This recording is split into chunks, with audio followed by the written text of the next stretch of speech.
Aleluia, aleluia, aleluia, aleluia,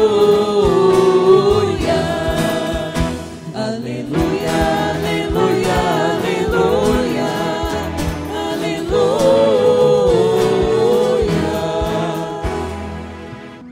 O Senhor esteja convosco.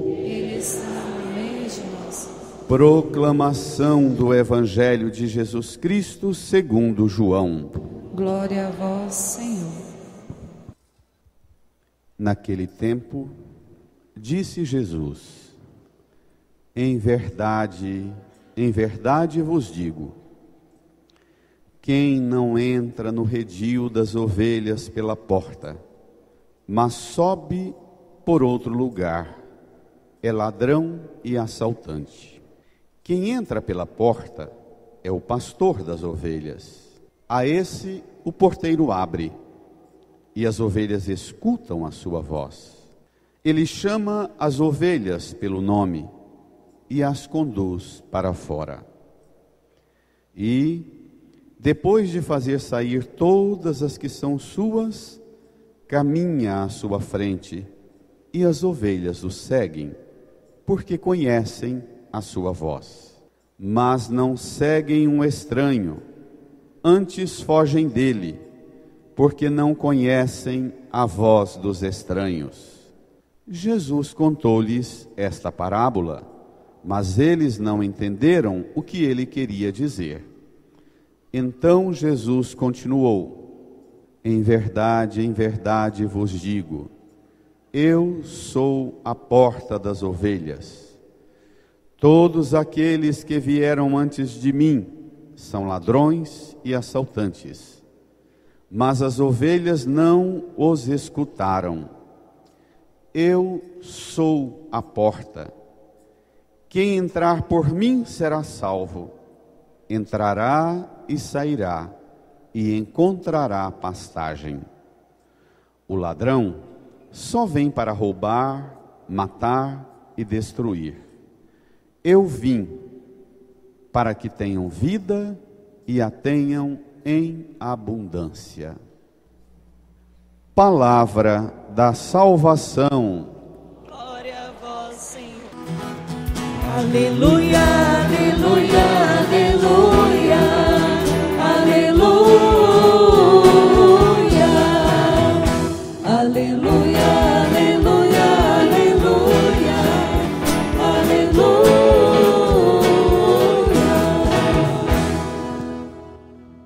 Sentados, num tempo de silêncio, rezemos no íntimo do nosso coração, pedindo ao Senhor que abra nossa mente, nosso coração e nos faça compreender tudo o que essa palavra hoje nos revela.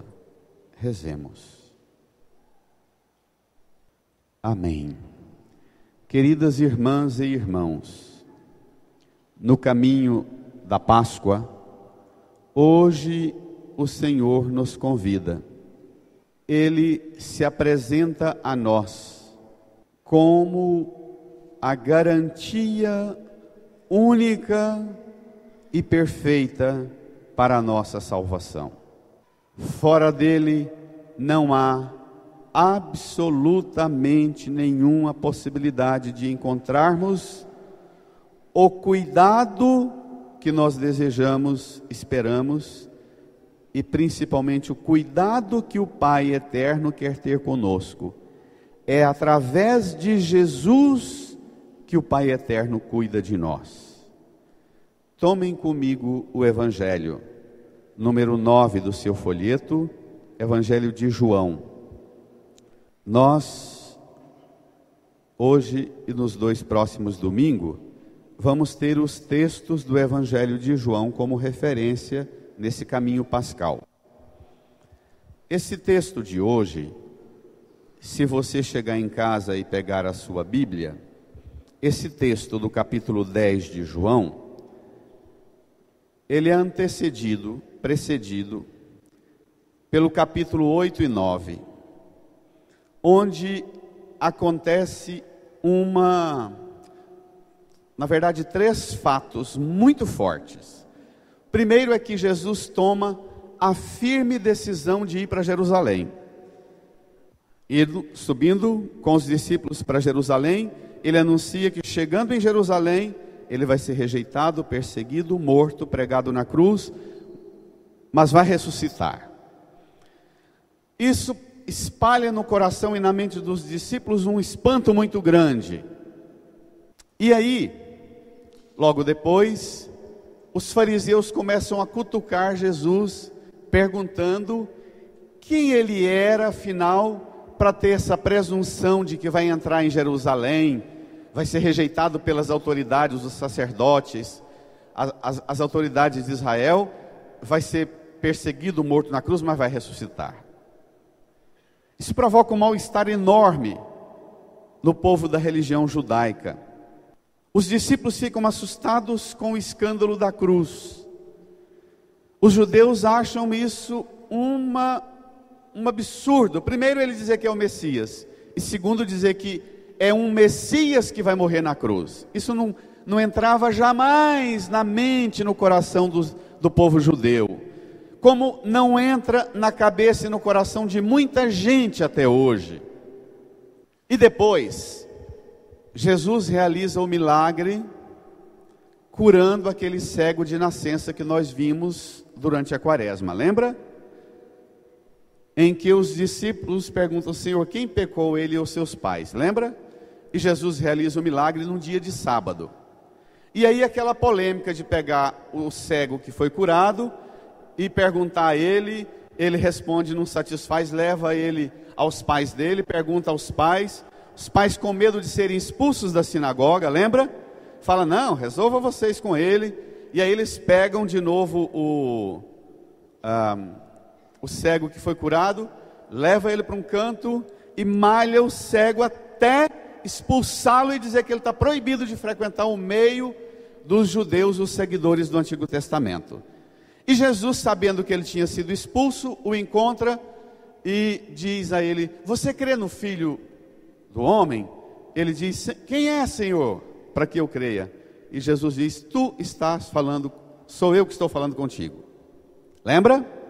Então, esse texto de hoje retoma antes de Jesus da Semana Santa, retoma a polêmica da rejeição a Jesus. E aquele texto terminava dizendo assim, que eles começaram a perseguir Jesus e o cego curado, para que o nome de Jesus não espalhasse. Então, quando eles tomam a decisão de tentar matar o cego e perseguir Jesus para que a fama de Jesus não espalhe, é dentro dessa cena e desse ambiente que acontece essa apresentação que Jesus faz. Tomem comigo, vamos lá? Terminado o capítulo 8 e 9, Jesus começa no capítulo 10 dizendo assim, vamos juntos? Naquele tempo disse Jesus, brada? Em verdade vos digo, quem não entra no redil das ovelhas pela porta, mas sobe por outro lugar, é ladrão e assaltante. Para lá.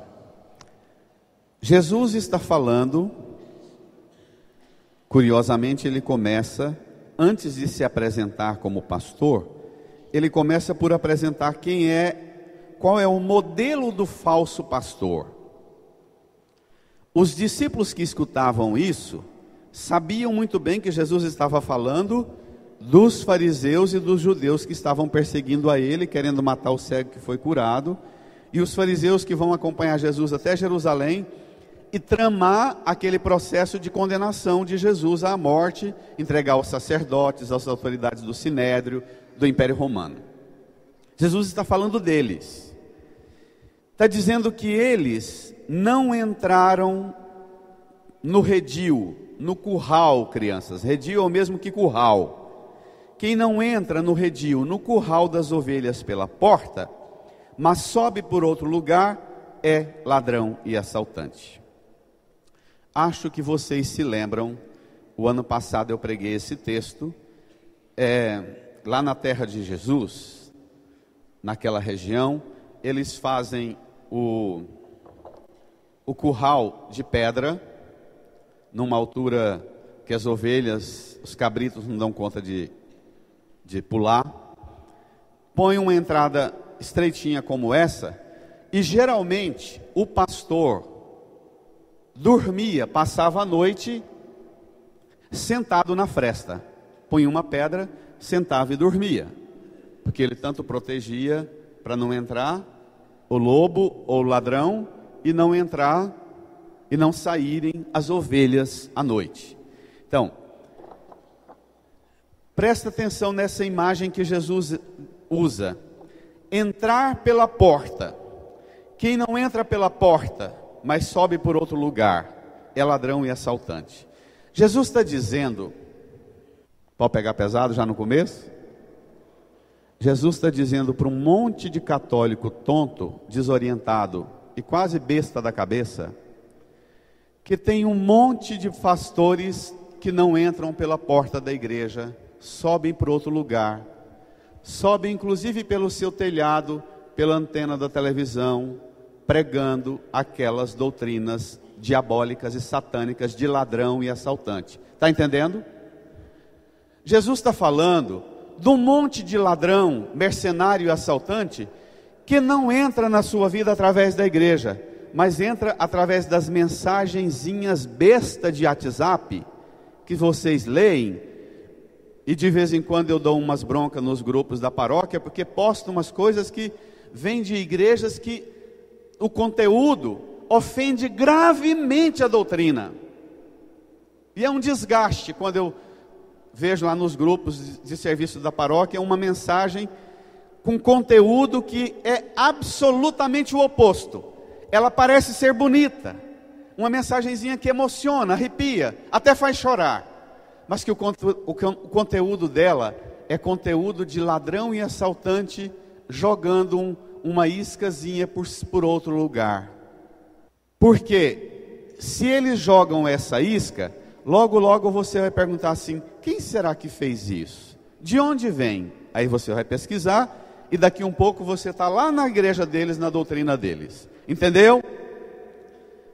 Eu estou fazendo um atalho enorme. Tem um monte de gente cristã perdendo a fé e o rumo da fé, porque não respeita o caminho correto que Jesus estabeleceu: entrar no redil pela porta e não subir por outro lugar, porque quem sobe por outro lugar, seja pela antena de televisão ou pelo celular, é ladrão e é assaltante. Versículo 2, leia. Quem entra pela porta é o pastor das ovelhas. A esse o porteiro abre, e as ovelhas escutam a sua voz. Ele chama as ovelhas pelo nome e as conduz para fora. Olhe lá que coisa muito bonita. O pastor, ao contrário do ladrão e do assaltante, ele entra pela porta. À noite, ele mesmo se torna a porta. Na situação de perigo, o próprio pastor se torna a porta, porque ele senta. Sabe que na terra de Jesus não tem árvore para fazer porteira de galho de pau do jeito que nós temos aqui, não é? Então fazia o curral de pedra e não tem nenhum recurso para fazer uma porteira. É a pessoa que se torna a porta. Quem entra pela porta é pastor. O porteiro abre, as ovelhas escutam a sua voz, chama as ovelhas pelo nome e as conduz para fora. Irmã, irmão, sua experiência de fé na igreja é a experiência de quem é chamado e convocado pela voz de Jesus? Você consegue identificar o que é a voz de Jesus? O que é a porta que Jesus abre? É curioso que ao mesmo tempo que Jesus fala de porta, ele fala de porteiro. E essa é uma imagem muito boa para nós padres, ministros, pregadores do Evangelho. A nossa tarefa não é ser a porta, é ser porteiro. Nós nunca poderemos nos dar o título de ser a porta, porque nós não somos meio de salvação para ninguém. O meio de salvação único é Jesus. Nós somos, quando muito, porteiro, mas a porta é Cristo. O porteiro abre, as ovelhas escutam a voz do pastor, chama as ovelhas pelo nome e as conduz para fora. Você, na sua vida de fé, escuta a voz do pastor, conhece a voz do pastor e sabe distinguir uma voz de um ladrão e de um assaltante e a voz do pastor que te chama pelo nome e que te conduz para dentro do redil e conduz para fora. Quando você sai da igreja depois de celebrar a Santa Missa no domingo, durante a semana, você é guiada e guiado por aquele comando que Cristo te deu. Na celebração do domingo, você vai embora, escutado o Evangelho, as leituras, a pregação, você vai com a palavra e a voz dele dirigindo os seus sentimentos, seus pensamentos, suas ações? Ou qualquer coisa muda o comando da sua vida? Qualquer acontecimento ruim põe uma chateação enorme dominando você e já não é mais a voz do pastor que te guia, é sua chateação, seu aborrecimento, sua raiva, seu ódio, sua mágoa que te comanda. Vamos mais. Versículo 4. E depois de fazer sair todas as que são suas, leia. Caminha à sua frente e as ovelhas o seguem, porque conhecem a sua voz.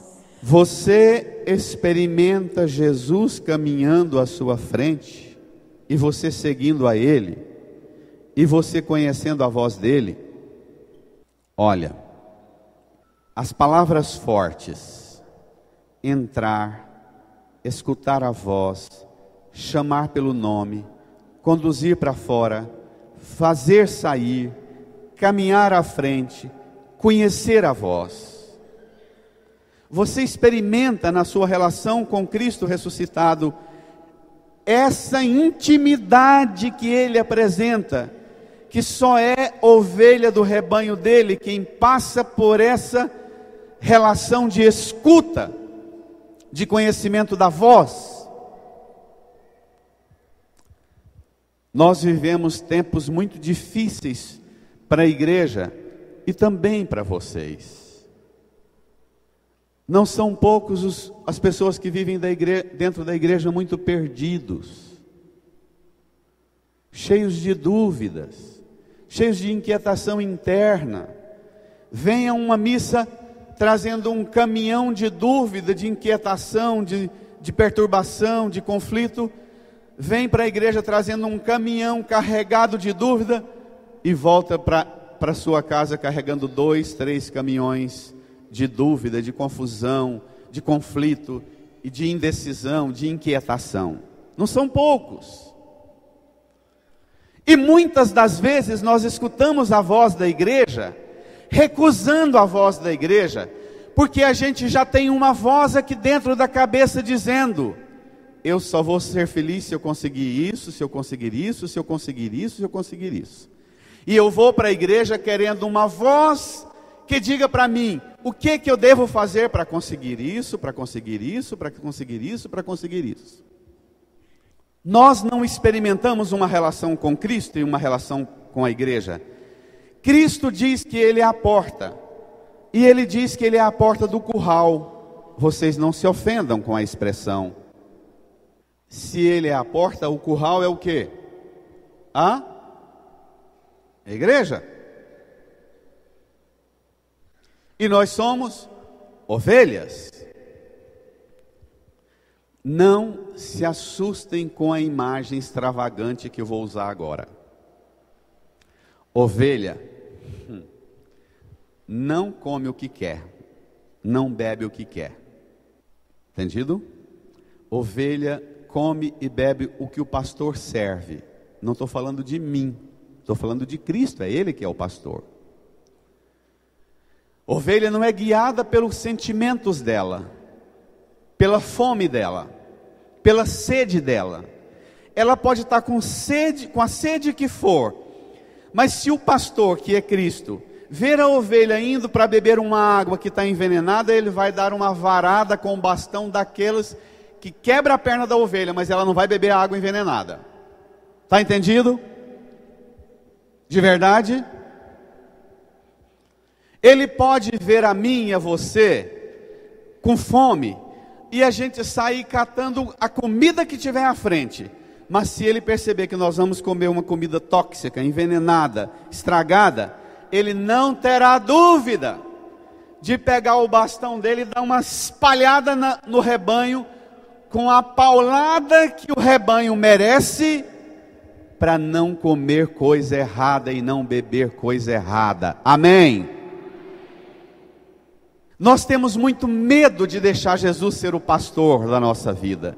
A gente quer que Jesus seja o pastor para conduzir a gente para o poço que a gente acha que é bom e para a pastagem que a gente acha que é bom. A partir de hoje nós temos que perguntar a Ele: Senhor, que fonte é que o Senhor quer me conduzir? Que pastagem é que o Senhor quer me conduzir? A ovelha não escolhe, a ovelha não decide. A ovelha também não decide que hora que o pastor vai levá-la para o curral e que hora que o pastor vai tirá-la do redil. Permitir que Jesus seja o pastor significa permitir que a voz dele, a vontade dele, a decisão dele aponte para nós, por onde é que devemos caminhar, onde é que devemos saciar nossa sede, nossa fome. Vejamos, versículo 5, todo mundo bem bonito. Mas não seguem um estranho, antes fogem dele, porque não conhecem a voz dos estranhos. Irmãs, irmãos, tem tantos de nós guiadas e guiados pela voz de estranhos. Repito, hoje os ladrões e assaltantes roubam a nossa alma, a nossa fé, entrando em nossa casa pelo rádio, a televisão, o computador, a internet, o WhatsApp, tudo quanto é porcaria que existe. Inclusive, através de filmes, da novela bíblica que a Record faz. Presta atenção. A TV Record, quando produz novela, ela produz novela interpretando a Bíblia do jeito dela. Você vai assistir e emocionar com a cena, mas você está sendo conduzido por uma forma de interpretar, do Edir Macedo, que representa a força e a potência daqueles que querem arrancar o rebanho das mãos de Cristo. Vocês ouviram já dizer, sabe qual é o novo empreendimento do Edir Macedo, com os pastores da Universal? Eles estão instruindo em vários lugares no Brasil, para os membros da Igreja Universal virem na Igreja Católica, na hora da comunhão entrar na fila, pegar a hóstia e não comungar, levar para casa e colocar atrás da porta e deixar 7 dias, porque chama pão da maldição. Depois pega a hóstia, leva para eles queimarem a hóstia e eles te dão um pão de verdade. Mas eles só dão o pão de verdade para você se você enfiar a mão no bolso e pagar o preço que eles acham que o pão tem que ser pago. Isso é empreendimento de Satanás, do capeta, do ladrão, do mercenário, do assaltante. Nós não podemos ter medo disso.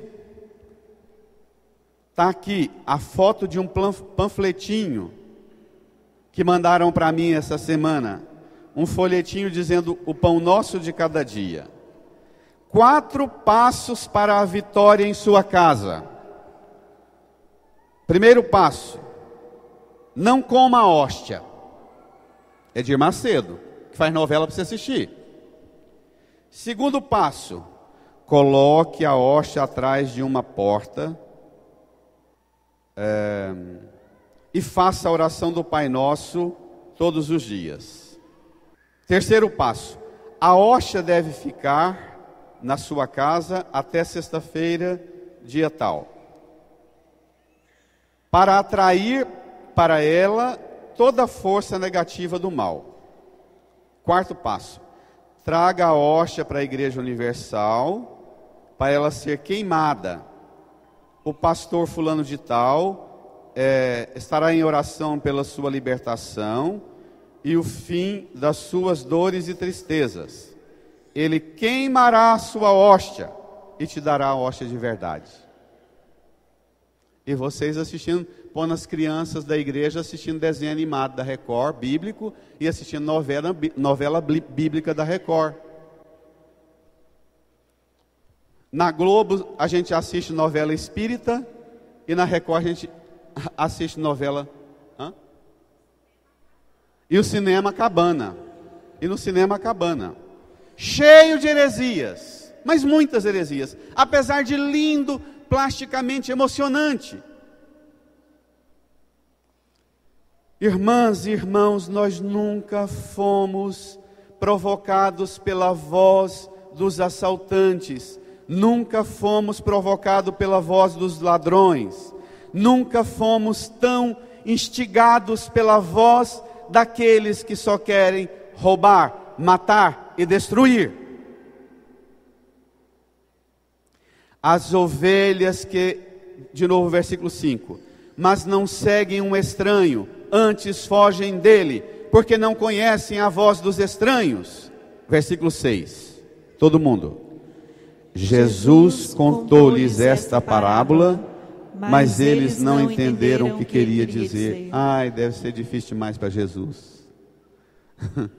Jesus gastar a vida dele, sair lá do conforto do céu, de vivendo eternamente com o Divino Pai Eterno, desce para cá, fala com a gente. Nasce pobre em Belém, não tem onde reclinar a cabeça, não tem hora de dormir nem de comer, vive uma vida de pobre, correndo atrás dos que sofrem, e ensina os apóstolos e eles... Entendi, não. E muitas vezes nós somos assim. Viemos à igreja, Jesus fala conosco e a gente vai embora assim. Entendi, não. Principalmente, eu sei que a coisa mais difícil da gente separar é o que é a voz de Cristo e o que é a forma de interpretar do pregador.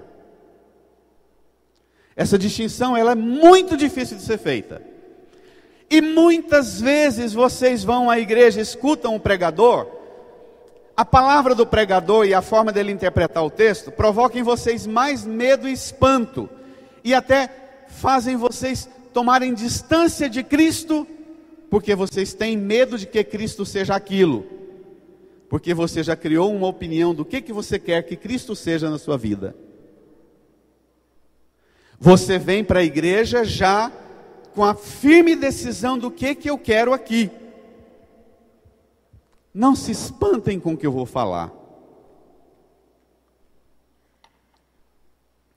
Quantas pessoas que chegam aqui na igreja, marcam para conversar comigo, casais que vivem amaziados, dizem que quer casar. A princípio é lindo. E eu digo para as secretárias que secretária não dá informação para os noivos. É a igreja que pede informação sobre a vida deles e depois a igreja os orienta. Entendido? A igreja tem a responsabilidade de apresentar-lhes o caminho da salvação.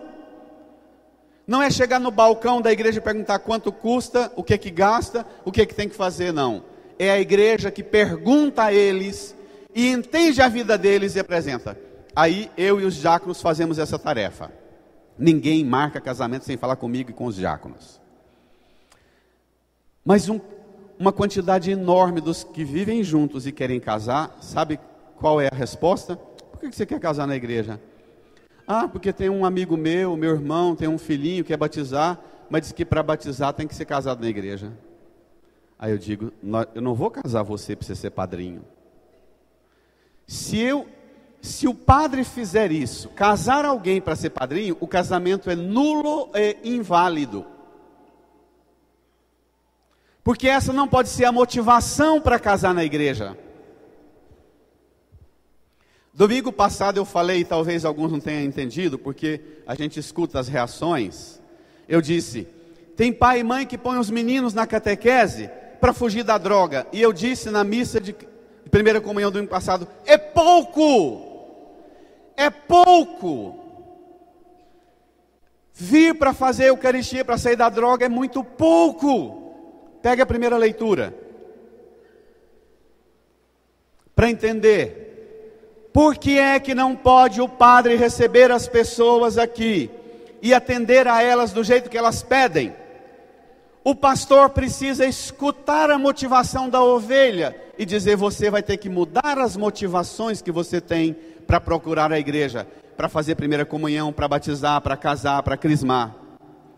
É papel da igreja mudar a mentalidade para depois dar o sacramento. Está entendendo, igreja? Porque tem uns que a gente prega e sai da igreja com mais dúvida do padre e do pregador do que qualquer outra coisa.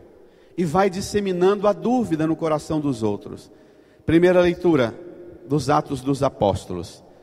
No dia de Pentecostes, Pedro de pé, no meio dos 11 apóstolos, levantou a voz e falou à multidão. Quando o povo de Israel que todo o povo de Israel reconheça com plena clareza. Plena certeza. Que todo o povo reconheça com plena certeza. Leia. Deus constituiu Senhor e Cristo a este Jesus que vós crucificastes. Que não haja dúvida dessa certeza. Continue, 37. Quando ouviram isso, eles ficaram com o coração aflito e perguntaram a Pedro e aos outros apóstolos, diz: irmãos, o que devemos fazer? Está vendo? A pregação tem que provocar no coração da pessoa a pergunta, então o que eu devo fazer? Não é o padre, a secretária da paróquia, os diáconos lá no balcão, as pessoas pedindo o que elas querem, dizendo, não, vamos fazer o que você quer. Não é esse o caminho da pregação, não. A pregação é para mudar a mentalidade. A pregação é para provocar no coração da pessoa que está no caminho errado, essa reação imediata, meu Deus, o que eu tenho que fazer? Irmão, padre, o que eu devo fazer? Aí a igreja diz, Pedro responde sem nenhuma dúvida. Pedro responde com toda a clareza. Pedro é o Papa que não tem dúvida no que fala. Leia. Pedro respondeu. Todos? Convertei-vos e cada um de vós seja batizado em nome de Jesus Cristo, para o perdão dos vossos pecados. Primeira coisa para você fazer o caminho da fé, metanoia. Mude a mentalidade e mude a meta. Irmãos, vocês não têm noção da quantidade de mães e pais que põem os meninos na catequese e dentro de casa nem sabem fazer o nome do pai. Eu queria que fosse possível que os senhores e senhoras escutassem o que nós escutamos, sobretudo no dia da confissão, os meninos derramarem lágrimas, dizendo que tem raiva do pai e da mãe que obrigou a ele ficar 2 anos na catequese. E o pai e a mãe não vivem nada da fé dentro de casa, mas porque tem autoridade sobre o menino, obriga o menino, põe uma corrente no pescoço dele e obriga ele para a primeira comunhão, para a catequese. Eu não posso permitir que um pai ponha cabresto no filho desse jeito. Se ele não convence a criança pelo testemunho, está entendendo? Está entendendo? Porque quando eu digo, não para provocar dúvida, mas clarear e criar certeza no coração de quem escuta. Se alguém vem trazer a criança para a catequese só para não ir para as drogas, é pouco. eu tenho que dizer para o pai e a mãe, você tem que mudar sua mentalidade. Você tem que vir procurar Cristo numa conversão, corrigir o que está errado, ser testemunha da fé na frente dessa menina, desse menino. E um dia você terá autoridade para dizer, meu filho, vamos para a catequese. O problema é que a pregação nem sempre dá tempo de falar tudo. E a gente precisa criar uma razoável confiança no pregador, porque se o pregador for falar tudo, eu não falo tudo, e minha pregação demora desse tanto. Imagine se eu fosse falar tudo. Você ia gastar uma semana com a missa. Continua. O que Pedro fala? Convertei-vos, cada um de vós seja batizado em nome de Jesus Cristo, para o perdão dos vossos pecados. Leia. E vós recebereis o dom do Espírito Santo. Entendeu? Primeiro, crie as condições para o Espírito Santo ser derramado em você. Primeiro, pai. Primeiro, mãe. Crie as condições para o Espírito Santo ser derramado em você. Lá na frente o Espírito vai ser derramado. Mas agora o que vem, eu quero que você, pai e mãe, leia o que vem. O versículo 38, leia. Pois a promessa é para vossos filhos, para vós e vossos filhos. Para lá. Quando um pai e uma mãe vem trazer um menino para a catequese, de 8, 9 anos, que nunca cuidou da fé, deixou ele no computador, no celular, na televisão, só vendo porcaria. Agora o menino está começando na escola a não render nada, ou nunca rendeu, e ainda começa a andar com os coleguinhas meio maloqueiro. Aí o pai e a mãe vêm trazer para a catequese para não entrar na droga. E o padre diz, não é essa a motivação não.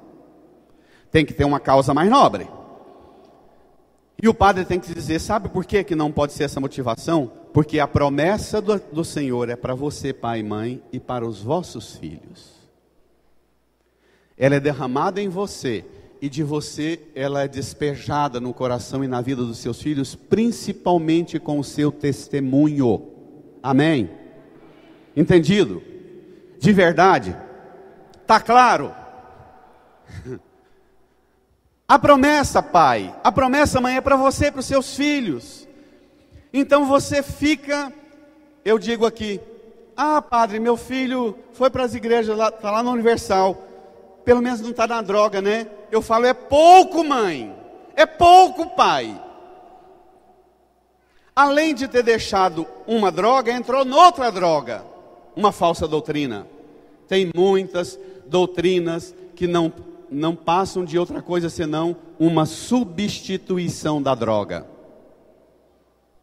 Deixou de ser traficante e consumidor de droga com narcotráfico e passou a ser corredor atrás de dízimo nas correntes de oração, que é uma atrás da outra, que não acaba nunca. Isso existe? É pouco. A promessa, pai e mãe, é para você e para os seus filhos. Salve seus filhos, corra atrás dos seus filhos, acolha seus filhos, dê testemunho dos seus filhos, aos seus filhos, para os seus filhos. Volte ao Evangelho. Versículo 8. Agora, é isso? 7. Eles não entenderam o que Jesus falou, não é? O que ele queria dizer. Versículo 7. Todo mundo, comigo. Então Jesus continuou. Em verdade, eu vos digo, eu sou a porta das ovelhas. Sabe o que significa isso? Eu sou a porta. Significa que o pastor verdadeiro é aquele que recebeu a missão para isso. Ele procede corretamente. O pastor falso é aquele que se impõe, é aquele que domina em proveito próprio. O pastor falso são os fariseus e os pregadores de hoje, que impõem uma forma própria de lei, de regra religiosa, e manda os membros da sua igreja vir na igreja de Cristo roubar a hóstia. Gente, se a hóstia não tivesse poder de ser o corpo de Cristo para te alimentar, e sustentar a igreja em 2000 anos, eles não iam ter medo da hóstia do jeito que estão tendo, não é não? Uma igreja que tem 2000 anos, e apesar de tanta miséria e pecado de padre, de bispo, de irmã, de freira, de cristão, essa igreja se sustenta. E uma igreja que foi fundada há 30 anos atrás, a Igreja Universal é uma das que mais perde membros nesses últimos 10 anos. Só no ano passado foi quase 300 mil que ela perdeu. Por quê? Porque tem medo da presença real de Cristo no seu corpo e sangue, o alimento verdadeiro, que não é alimento verdadeiro por causa das virtudes do Padre, mas por causa da graça de Cristo. É isso que torna a Eucaristia o alimento verdadeiro. Eu sou a porta. Onde até cachorro entra e fica perdido, mas tá bom, tadinho. Vamos lá, deixa o bichinho. Olha o que Jesus fala, versículo 8, leia. Todos aqueles que vieram antes de mim são ladrões e assaltantes, mas as ovelhas não os escutaram. Epa, Jesus chama a turma de quê? É claro que tem padre também que é ladrão e assaltante, claro que tem, padre que é picareta. E não se assustem com o que eu vou falar, a dimensão de ser, em cada um de nós tem um pouco de ladrão, em cada um de nós tem um pouco de assaltante. Quando Deus nos deu a graça de oferecer vida para as pessoas, e nós pegamos essa graça e não oferecemos, mas guardamos e escondemos para nós, é ladrão e assaltante. Tem muitas maneiras de ser ladrão e assaltante. É preciso ter coragem hoje, é Dia Mundial de Oração pelas Vocações. É preciso ter coragem de rezar pela santificação do clero, dos padres, das religiosas, dos bispos, para que essa porção de ladrão e assaltante que tem em toda pessoa humana, que enquanto está na carne carrega a marca do pecado, não seja domínio sobre cada um de nós. Leia, versículo 9. Todo mundo. Eu sou a porta. Quem entrar por mim será salvo. Pera lá. Olha só esse negócio.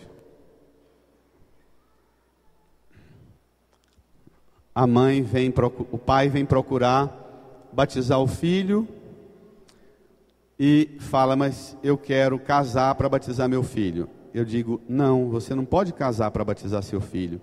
Você tem que casar para receber a graça do sacramento para você ser salvo. A mãe vem pôr o menino na catequese, ela mesma nunca vem na igreja, dentro de casa nunca fez uma oração, ainda segue um monte de falsa doutrina nas mensagens de WhatsApp e na televisão, e ainda quer impor ao filho para vir para a catequese e aguentar 2 anos para não ficar na droga. E eu digo, mãe, pai, seu filho tem que vir para a catequese para ser salvo, inclusive da droga. Mas antes de ser salvo da droga que está fora dele, ele precisa ser salvo da situação de pecado que está dentro dele. Entendeu? E que você, mãe, não está dando conta de ajudar esse menino, essa menina a descobrir a realidade de fraqueza que está dentro dele, mãe. É muito mais. Leia. Entrará e sairá e encontrará pastagens. O ladrão só vem para roubar, matar e destruir. Eu vim para que tenham vida e a tenham em abundância. Aí vocês podem dizer para mim assim, padre, Jesus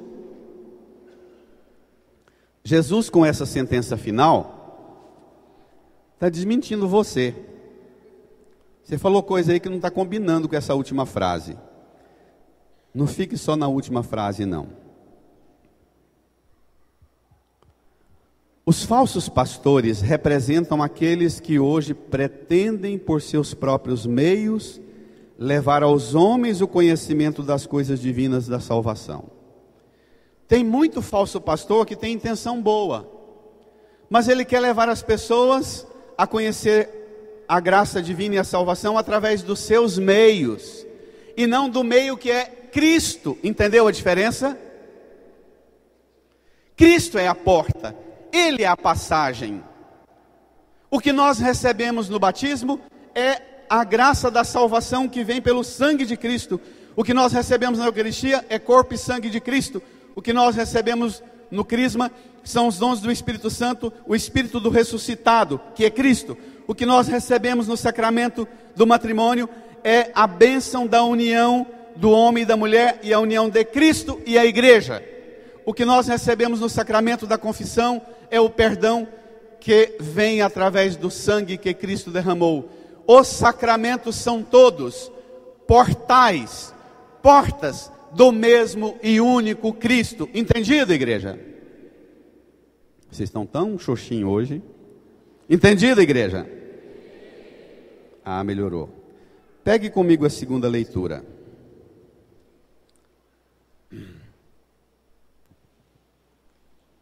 Ah, você vai ver o que é quando você escuta Cristo dizer: o ladrão vem para roubar, matar, destruir. Eu vim para que tenham vida e vida em abundância. Você fala: está vendo, padre? O que o Edir Macedo prega, o que o apóstolo Valdomiro Santiago prega, o que o R.R. Soares prega, é isso. Eles vivem repetindo que o Cristo quer dar vida e vida abundante. E vida abundante é você trocar de carro, ter casa nova, ter apartamento, ter um monte de empregado, um monte de escravo trabalhando para você. Vida abundante para quem segue Jesus é essa segunda leitura. O que é vida abundante? O apóstolo Pedro responde o que é vida abundante. Leia comigo, capítulo 2 de Pedro, versículo 20 a 25. Diz assim: caríssimos, se suportais com paciência aquilo que sofreis por ter feito o bem, isto vos torna agradáveis diante de Deus. Significa o quê? Que a vida abundante que Cristo te dá é o quê? Fazer o bem. A vida abundante que Cristo te dá é capacitar você, qualificar você para praticar o bem. Ainda que praticando esse bem, você tenha consequências e sofra rejeição, perseguição, humilhação. Leia: de fato, para isto fostes chamados. Para quê? Para sofrer? Não, para praticar o bem. Entendido? O sofrimento é consequência do bem praticado. E se você não entende isso, olhe para a cruz. Fique 1 hora diante dela, que a cruz vai explicar para você o que é sofrimento como consequência do bem praticado. Aí você vai tirar o olho do seu umbigo. Olhe só o que vem. Leia: também Cristo sofreu por vós, deixando-vos um exemplo. Ele é o exemplo para que nós saibamos sofrer, praticando o bem. Pratiquemos o bem ainda que sofrendo. Leia: a fim de que sigais os seus passos. Olhe quais são os passos que Jesus deu. Leia: ele não cometeu pecado algum, mentira nenhuma foi encontrada em sua boca. Isso nós não podemos falar de nós, né? Mas nós temos que seguir esses passos, não temos? Continue. Quando injuriado, não retribuía as injúrias. Atormentado, não ameaçava. Antes, colocava sua causa nas mãos daquele que julga com justiça. De vez em quando vêm uns irmãos e irmãs desabafarem comigo. Entra na sala e chora, mas chora, que treme de tanto chorar. E eu falo, aí fica à vontade, dou lá o tanto de lenço que precisar para chorar. Aí eu falo: o que foi? Aí a pessoa fala: é porque eu vivi a minha vida assim, assim e assim, e agora estou sendo tratado assim e assim e assim. Eu falo: mas você deveria estar feliz por estar sofrendo tudo que você está sofrendo, por ter feito aquilo, aquilo e aquilo. Não estou entendendo essa lágrima sua. Não estou entendendo essa angústia, essa ferida sua. Se você fez o bem, e a prática do bem trouxe para você e acarretou para você tanta rejeição, tanta humilhação, você tem que ficar feliz. Cristo também. E você ainda quer que eu te dê uma autorização para você deixar de praticar o bem, porque para esse marido e essa esposa não compensa mais. Para os seus filhos não adianta mais. E você quer ouvir do padre uma autorização para você deixar de praticar o bem, porque não compensa. Leia. Olha os passos que Jesus deu e que nós temos que seguir. Versículo 24. Sobre a cruz carregou nossos pecados em seu próprio corpo. Mãe, pai, em seu próprio corpo, carregue também os pecados dos seus filhos. Entendido? Reze e entregue seus filhos ao Senhor. Reze com eles. Continue. A fim de que, mortos para os pecados, vivamos para a justiça. Por suas feridas fostes curados. Andáveis como ovelhas desgarradas, mas agora voltastes ao pastor e guarda de vossas vidas. Estenda sua mão aqui para a cruz e diga comigo: Jesus. Jesus. O Senhor é o pastor. O Senhor é o pastor. E o guarda da minha vida. E o guarda da minha vida. Não para me dar. Não para me dar. Aquilo que o consumismo. Aquilo que o consumismo. E o capitalismo. E o capitalismo. Oferece.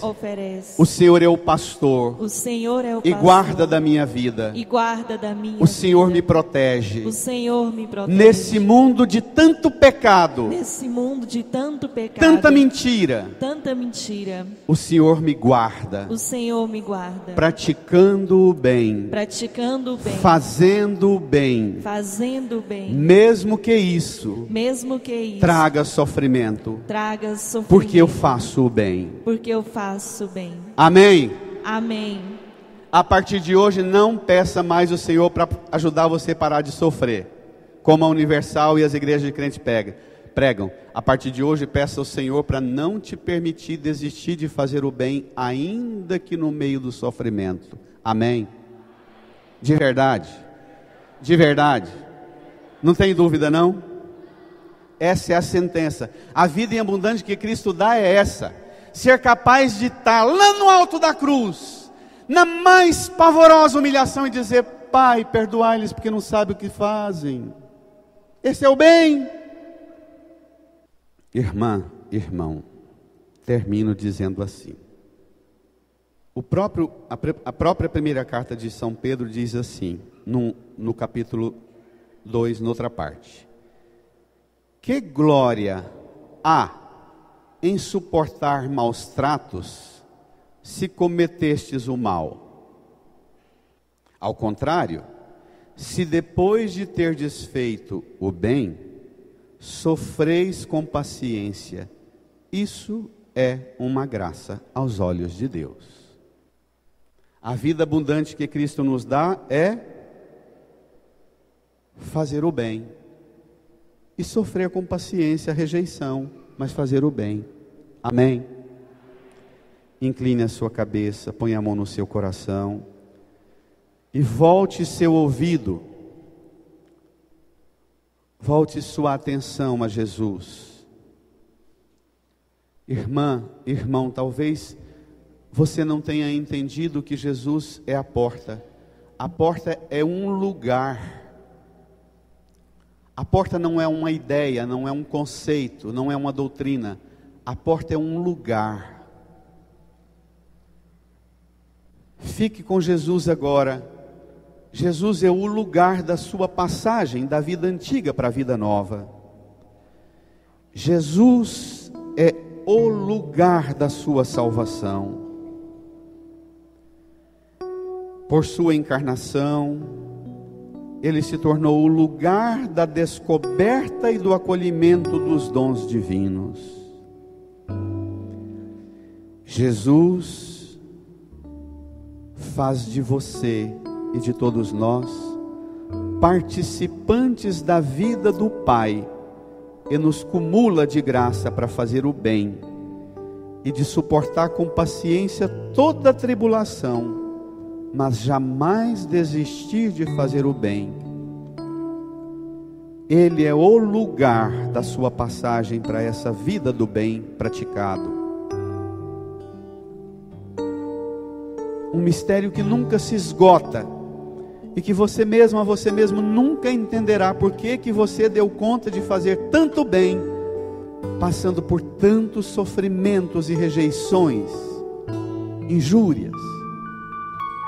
Fale com Ele, peça para Ele renovar no seu coração e na sua vida essa vida abundante de quem faz o bem, essa vida em abundância de quem nunca vai desistir de fazer as coisas boas.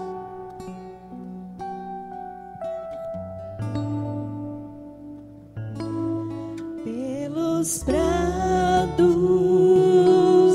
e campinas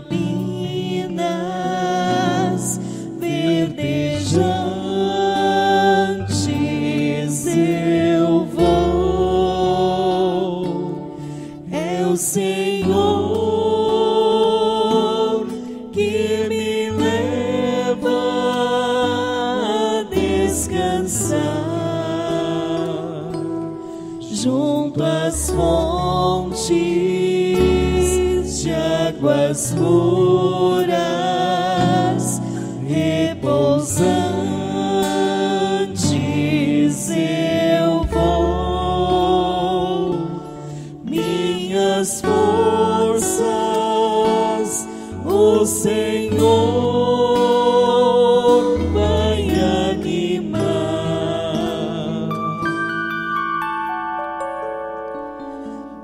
Tu és,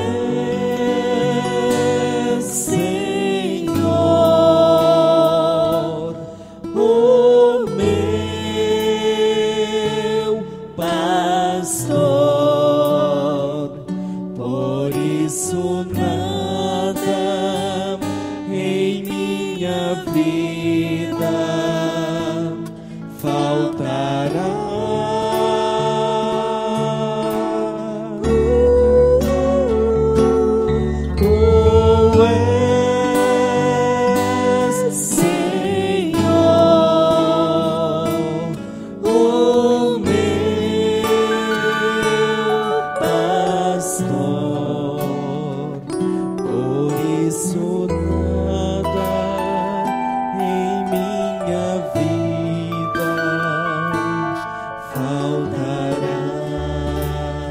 Fiquemos de pé,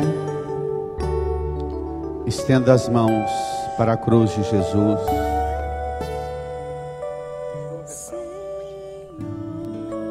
Estenda as suas mãos para a cruz. Diga comigo: Jesus. Jesus, O Senhor é o bom pastor, o Senhor é o bom pastor, o único bom pastor. o único bom pastor. Todos os que vieram Todos que vieram não são não são jamais bons como o Senhor. como o Senhor. Ninguém se iguala, Ninguém se iguala, ninguém supera ninguém supera a bondade do Senhor, a bondade do o Senhor, bom pastor. o bom pastor.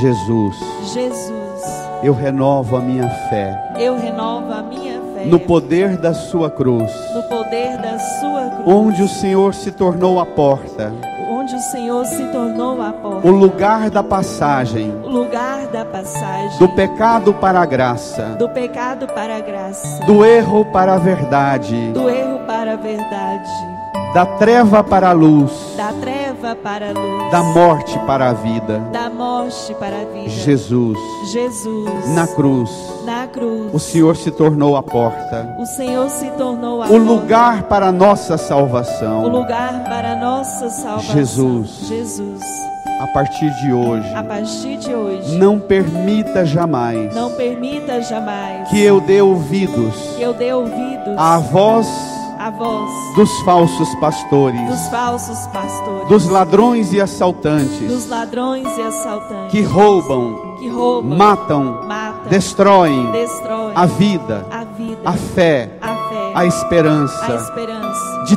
tantas pessoas de tantas pessoas fracas, feridas. Jesus, Jesus, não permita não permita que os falsos pastores que os falsos pastores guiem a minha vida, guiem a minha vida, a sua voz, a sua voz, os seus passos, os seus passos me guie me guie, fazendo o bem, fazendo o bem, ainda que venha sofrimento, ainda que venha sofrimento, que nenhuma força do mal que nenhuma força do mal vença a força do Espírito Santo a força do Espírito derramada Santo, em mim, derramada em mim, e que me torna capaz e que me torna capaz de fazer o bem, de fazer o bem, só o bem. só o bem. Amém. Amém. Põe a mão no seu coração. Agradeça a Jesus por todo o bem que você vai fazer a partir de hoje, por todo o bem que você vai doar e entregar sua vida praticando na sua casa, no trabalho, na escola, os que sofrem, os que estão abandonados, feridos. Agradeça a Jesus porque Ele torna você capacitado, qualificado, ungido para fazer o bem.